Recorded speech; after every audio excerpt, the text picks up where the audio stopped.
मुख्यमंत्री विष्णुदेव साय की अध्यक्षता में हुई कैबिनेट की बैठक में कई महत्वपूर्ण फैसलों को मंजूरी दी गई। आत्मसमर्पित नक्सलियों के खिलाफ दर्ज मामलों की समीक्षा और प्रकरण वापसी की प्रक्रिया को हरी झंडी दी गई।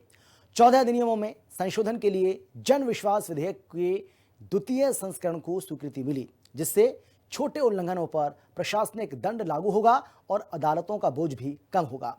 वित्तीय वर्ष 2025-26 के प्रथम अनुपूरक बजट को विधानसभा में पेश करने की मंजूरी भी दी गई। साथ ही मुख्यमंत्री ग्रामीण बस सेवा के दूसरे चरण का शुभारंभ किया गया। एक रिपोर्ट आपको हम दिखाते हैं, देखिए। सीएम विष्णुदेव साय की अध्यक्षता में कैबिनेट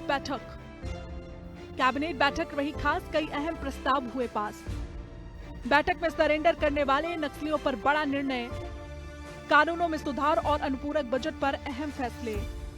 मुख्यमंत्री ग्रामीण बस सेवा के दूसरे चरण का शुभारंभ। मुख्यमंत्री विष्णुदेव साय की अध्यक्षता में सिविल लाइन में मौजूद मुख्यमंत्री निवास कार्यालय में कैबिनेट बैठक आयोजित हुई। कैबिनेट बैठक में राज्य से जुड़े कई महत्वपूर्ण फैसलों को मंजूरी दी गई। इनमें आत्मसमर्पित नक्सलियों के प्रकरण वापसी की प्रक्रिया, 14 अधिनियमों में संशोधन और वर्ष 2025 और 26 के अनुपूरक बजट का प्रस्ताव शामिल है। साय कैबिनेट ने तय किया कि जिन नक्सलियों ने आत्मसमर्पण किया है और समाज की मुख्य धारा से जुड़ने का प्रयास कर रहे हैं, उनके खिलाफ दर्ज मामलों की समीक्षा की जाएगी। इसके लिए मंत्रिपरिषद उप समिति का गठन किया जाएगा, जो सभी प्रकरणों की जांच कर अपनी रिपोर्ट सरकार को देगी। ये फैसला छत्तीसगढ़ नक्सलवादी आत्मसमर्पण पीड़ित राहत पुनर्वास नीति 2025 के अनुरूप लिया गया है। नीति के मुताबिक जिन आत्मसमर्पित नक्सलियों का आचरण अच्छा है और जिन्होंने नक्सलवाद खत्म करने में सहयोग दिया है, उनके मामलों को वापस लेने पर विचार किया जा सकता है।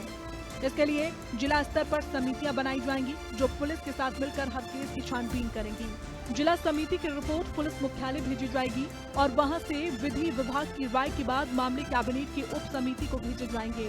केंद्रीय कानूनों से जुड़े मामलों में केंद्र सरकार से अनुमति भी ली जाएगी। जन विश्वास विधेयक द्वितीय संस्करण 2025 को मंजूरी।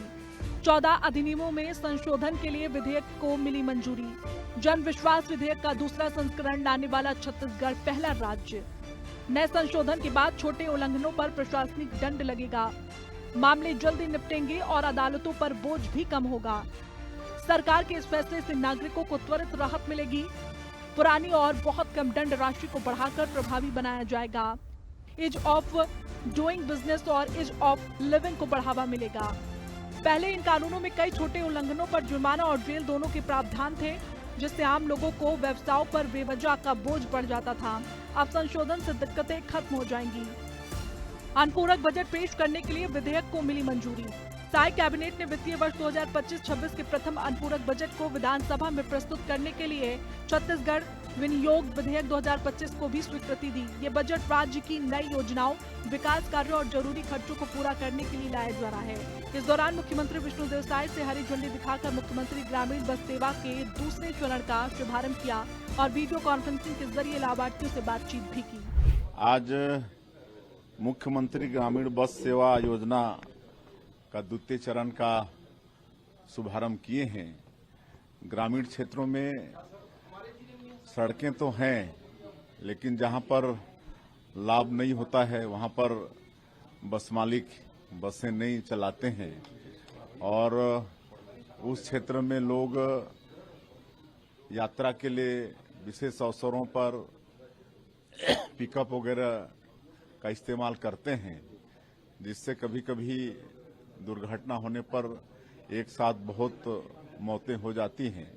और इसको देखते हुए सरकार ने निर्णय लिया और बजट में प्रावधान किया कि ऐसे क्षेत्रों में उन्हीं बस ओनरों से बस चलवाएंगे और उनको जो हानि होगा, जो कमी होगी, उसकी पूर्ति सरकार करेगी।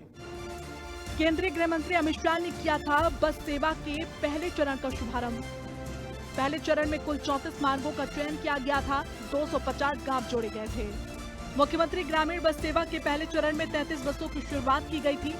दूसरे चरण में 180 गांव जोड़े, 23 मार्गों का चयन, 24 बसों का शुभारंभ किया गया। इस बस का लाभ बच्चों को भी स्कूल आने जाने में हो रहा है और आज द्वितीय चरण में 180 गांव जुड़ रहे हैं, जिसमें 23 मार्ग का चयन हुआ है और 24 बस का आज शुभारंभ किए हैं, तो वो भी वर्चुअली जुड़े थे। वो भी बहुत खुश हैं कि उनके गांव में बसों का संचालन शुरू हो रहा है।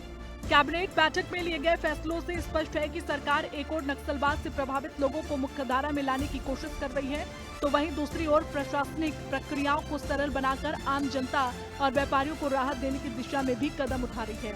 इसके साथ आगामी वित्तीय वर्ष के लिए आवश्यक बजट प्रावधानों को भी आगे बढ़ाया गया। ब्यूरो रिपोर्ट, हिंदू खबर।